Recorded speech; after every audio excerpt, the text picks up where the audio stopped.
निवडणुकीसंदर्भात महायुतीमध्ये नाशिक आणि जळगाव या ठिकाणी बंडखोरी कायम राहिली आहे।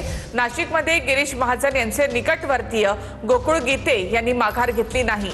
जळगावमध्ये शिवसेनेच्या रेश्मा काळे यांची बंडखोरी कायम आहे।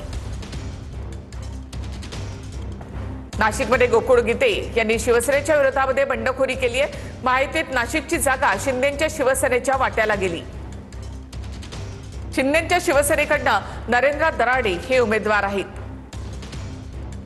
गिरीश महाजन यांचे निकटवर्तीय मानले जाणाऱ्या गोकुळ गीते यांनी बंडखोरी केली आहे।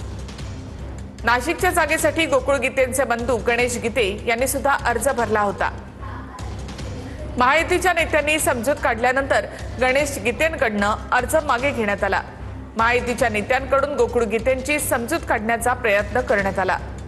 स्वतः गणेश गीतेंचा सुद्धा शेवटच्या क्षणापर्यंत गोकुळ गीतेंसोबत फोनवरून संवाद अर्ज मागे घेण्याची त्यांनी विनंती केली। गोकुळ गीते यांनी अर्ज मागे घेण्यास नकार दिला। नाशिकमध्ये आता गोकुळ गीते आणि शिवसेनेच्या नरेंद्र दराडे यांच्यामध्ये ही लढत होणार आहे।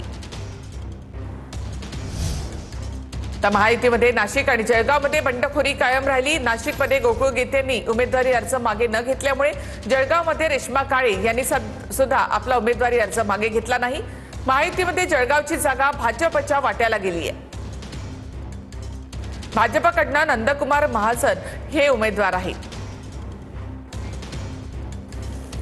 शिंदेंच्या शिवसेनेच्या रेश्मा काळे यांनी बंडखोरी केली आहे।